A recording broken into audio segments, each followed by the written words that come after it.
आज इस लेक्चर में गाइस इंट्रोडक्शन टू ट्रिग्नोमेट्री का एक इम्पॉर्टेंट पीवाईक्यू लगाएंगे और ये पीवाईक्यू आपका लिया गया है CBSE class 10 maths board exam 2024 के बेसिक मैथ्स पेपर से और ये क्वेश्चन आपका आया था 3 मार्क्स में। तो चलिए स्टार्ट करते हैं आज का लेक्चर।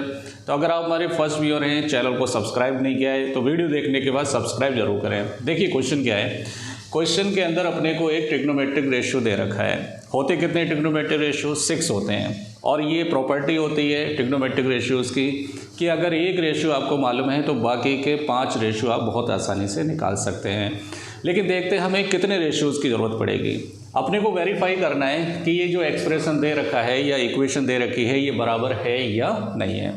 अब इसके अंदर अपने को देखो cos a की वैल्यू तो डायरेक्ट दे रखी है अपने को। ये वेरीफाई करने के लिए अपने को tan a की वैल्यू लगेगी, cot a की लगेगी और sin a की वैल्यू लगेगी। तो हमारा मेन इसके अंदर जो टॉपिक है वो ये है कि ट्रिग्नोमेट्रिक रेशियो हम फाइंड कैसे करेंगे अगर एक ट्रिग्नोमेट्रिक रेशियो दे रखा है। तो देखिए किस तरह से करेंगे। इसके लिए आप सबसे पहले ऑब्जर्व करेंगे कि किस एंगल के लिए ट्रिग्नोमेट्रिक रेशियो है ये ए एंगल के लिए। तो फटाक से पहले हम एक ट्राइंगल बनाएंगे।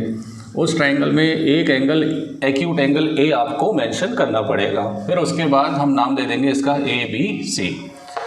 अब एंगल के अकॉर्डिंग नाम होता है इसके एंगल के सामने वाली साइड परपेंडिकुलर, 90 के सामने हाइपोटेनियस और ये क्या बेस। अब इसमें रेशियो में जो वैल्यू दे रखी है इसमें कौन परपेंडिकुलर है, कौन बेस है, कौन हाइपोटेनियस है, इसके लिए आपको रेशियो याद होना चाहिए। और रेशियो याद करने का एक सिंपल सा तरीका होता है पापा बीड़ी पियोगे हाँ हाँ बेटा। वैसे तो बहुत सारी ट्रिक्स हैं, आप जैसे चाहें वैसे याद कर सकते हैं। आपको बीड़ी नहीं पीना है ना पापा को पीना है ये सब याद करने के लिए पहला रेशियो साइन होता है, दूसरा कॉस होता है, तीसरा क्या होता है टेन। टेन का उल्टा कॉट होता है और कॉस का उल्टा सेक होता है और साइन का उल्टा कॉसेक होता है। बेस अपने को अगर कॉट पढ़ना है तो बेस अपॉन परपेंडिकुलर। फिलहाल अभी अपने को कॉस दे रखा है तो कॉस कौन है? Base upon hypotenuse. तो यहाँ पे लिख देंगे बी अपॉन एच, राइट। अब यहाँ से आप देखेंगे कि बेस किसके बराबर हो गया? 5 के बराबर और हाइपोटेनियस कितना हो गया? 30। अब यहाँ पर कुछ लोग महान लोग यहाँ पे कमेंट करेंगे कि सर जब रेशियो से किसी नंबर को अलग करते हैं तो उसमें कॉमन मल्टीपल आता है, आपने क्यों नहीं लिया है? हाँ ले सकते हैं आप कॉमन मल्टीपल, लेकिन फाइनली मुझे फिर से रेशियो ही निकालना है तो इसलिए मैंने कॉमन मल्टीपल नहीं लिया है। फिर से वो कैंसिल हो जाता है ना कॉमन मल्टीपल। आप डायरेक्ट नंबर्स ले सकते हैं, यहाँ पर कोई इशू नहीं है। अब यहाँ पर अपने को परपेंडिकुलर नहीं मालूम है तो हम इसके अंदर लगाएंगे पाइथागोरस। तो कौन से ट्राइंगल में? In triangle A B C. तो देखिए अपने को परपेंडिकुलर बताना है तो पहले लिखेंगे हम B square plus P square equal to H square. तो ये हो गया 5 स्क्वायर, बी की वैल्यू 5 है और पी अपने को फाइंड करना है और एच कितना है? 13। तो 13 स्क्वायर, 5 का हो गया 25 और पी स्क्वायर इक्वल टू 169। 13 का स्क्वायर कितना होता है? 169। तो देखिए इस टाइप के क्वेश्चन में ये तो कंपलसरी है कि अपने को पाइथागोरस आना चाहिए, 100% लगेगी यहाँ पर पाइथागोरस। तो पी स्क्वायर इक्वल टू कितना हो गया? 144। तो पी की वैल्यू कितनी आ गई? √144 इक्वल टू 12। तो यहाँ से परपेंडिकुलर की वैल्यू कितनी आ गई? 12 आ गई। अब आप यहाँ से जिस रेशियो को आप निकालना चाहें आप निकाल सकते हैं। तो सबसे पहले मुझे चाहिए यहाँ पर साइन ए। तो साइन ए क्या होता है? Perpendicular upon hypotenuse. तो परपेंडिकुलर कितना है भाई? 12 और हाइपोटेनियस कितना है? 13। ये एंगल बहुत इंपॉर्टेंट है। ट्रिग्नोमेट्रिक रेशियो आपको किस एंगल का निकालना है ये मेंशन करना बहुत ज़रूरी है। तो ए एंगल के लिए सामने परपेंडिकुलर हो जाता है, 90 के सामने हाइपोटेनियस हो जाता है, बचा हुआ क्या हो जाता है? बेस। चलिए भाई साइन ए हो गया। अब अपने को tan ए चाहिए। tan ए बताइए भाई, ठीक नहीं ये अलग साइड में लिख लेना आप, ठीक है। tan ए क्या होता है?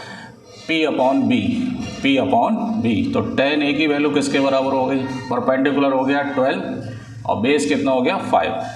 cot ए चाहिए अपने को, क्या चाहिए? cot ए। cot होता है इसका उल्टा, है ना, बेस अपॉन परपेंडिकुलर। तो इसका उल्टा कर दीजिए आप 5 अपॉन 12। समझ में आई ये बात? क्या कर दी मैंने? Base upon perpendicular. तो बेस कितना है? 5 और परपेंडिकुलर कितना है? 12। तो ये कॉमन सी कैलकुलेशन मैंने आपको बता दी है। इस टाइप के जितने भी क्वेश्चंस हो जिसके अंदर आपको बाकी के ट्रिग्नोमेट्रिक रेशियोज अगर फाइंड करना है तो सिंपल सा पहले आप एंगल मेंशन करिए, साइड के नाम लिखिए, उसके बाद आपको 2 साइड गिवन होंगी इस रेशियो के अकॉर्डिंग, तीसरी साइड आप पाइथागोरस लगाकर निकाल सकते हैं और वॉट एवर रेशियो आपको जो भी चाहिए आप यहाँ से आसानी से फाइंड कर सकते हैं। अब अपने को वेरिफिकेशन करना है। अब इसके लिए देखिए कैसे वेरीफाई करेंगे इसको। इसके अंदर cos A की वैल्यू कितनी है 5/13, 1 माइनस tan A की वैल्यू कितनी है 12/5। ये ऊपर का न्यूमरेटर है और ये नीचे का डिनोमिनेटर है, राइट। sin A की वैल्यू कितनी है 12/13 अपॉन 1 माइनस cot A की वैल्यू कितनी है 5/12 इक्वल टू cos A की वैल्यू कितनी है, cos A की वैल्यू है 5/13 प्लस sin A की वैल्यू कितनी है, sin A की वैल्यू है 12/13, राइट। दोनों साइड अगर इक्वल आ गई तो ये वेरीफाई हो जाएगा। तो देखिए कैसे, यहाँ पर आप 10th क्लास के स्टूडेंट हैं, तो जिन बच्चों की कैलकुलेशन अच्छी होती है ना, तो उनको स्कोर करने में इतनी प्रॉब्लम नहीं होती है बोर्ड एग्जाम। अब नीचे एलसीएम लेंगे हम 5, तो 5 बन जा 5 माइनस 12, राइट, और प्लस सेम स्टेप यहाँ पर हम लगाएंगे। इसके अंदर हम एलसीएम, इसमें एलसीएम आ जाएगा 12, तो ये हो जाएगा 12 बन जा 12 माइनस 5 इक्वल टू, इधर एलसीएम कितना आ गया 13 और ये हो गया 5 प्लस 12, राइट। अब ये न्यूमरेटर में 5/13 है और डिनोमिनेटर में बच्चा यहीं पर बोर्ड एग्जाम के अंदर छोड़ देता है कि यार ये तो माइनस में आ रहा है, तो माइनस में कितना आएगा, डरना नहीं है, 7/5, 7/5, क्योंकि 12 में से 5 जाएंगे तो कितना बचेगा, 7 ही तो बचेगा माइनस का। और प्लस ये हो गया 12/13 अपॉन ये कितना बचेगा 7/12, ये प्लस का आएगा इक्वल टू कितना हो गया 17/13, राइट। अब जब कभी भी डबल फ्रैक्शन होता है तो उसे आप मल्टीप्लाई में चेंज कर लिया करें, 5/13 इंटू 5/7, और ये माइनस मैंने इधर लगा दिया है, plus 12/13 into 12/7, right, equal to कितना हो गया 17/13। ये कैसे किया, ऊपर वाला फ्रैक्शन ऐसे लिखेंगे, जब मल्टीप्लाई में चेंज करते हैं मेन फ्रैक्शन को तो नीचे वाला जो फ्रैक्शन है वो उल्टा हो जाता है, 5/7, ये भी उल्टा हो जाएगा 12/7। अब देखिए, अब इसमें मल्टीप्लाई करेंगे, 5 5 जा 25 अपॉन 13 7 जा 91 प्लस 12 12 जा 144 upon 91 equal to 17/13, right. 91 LCM आ जाएगा और कितना हो जाएगा -25 प्लस 144 इक्वल टू 17/13। अब 144 में से 24 माइनस करिए, 144 में से 25 माइनस करिए तो कितना आएगा 911, तो 119/91 प्लस का बचेगा ये इक्वल टू कितना हो गया 17/13, राइट। 7 से काटेंगे, 7 1 जा 7 और 4 बचेंगे 49, 7 7 जा 49 और 7 13 जा 91, तो 17/13 इक्वल टू 17/13 वेरीफाई। यही अपने को क्या करना था, वेरीफाई करना था। तो इस तरह से और भी वीडियोस के लिए आप एपीटी अड्डा चैनल के साथ बने रहें। अगर आप हमारे फर्स्ट व्यूअर हैं तो चैनल को सब्सक्राइब जरूर करें। मिलते हैं नेक्स्ट वीडियो में, थैंक यू।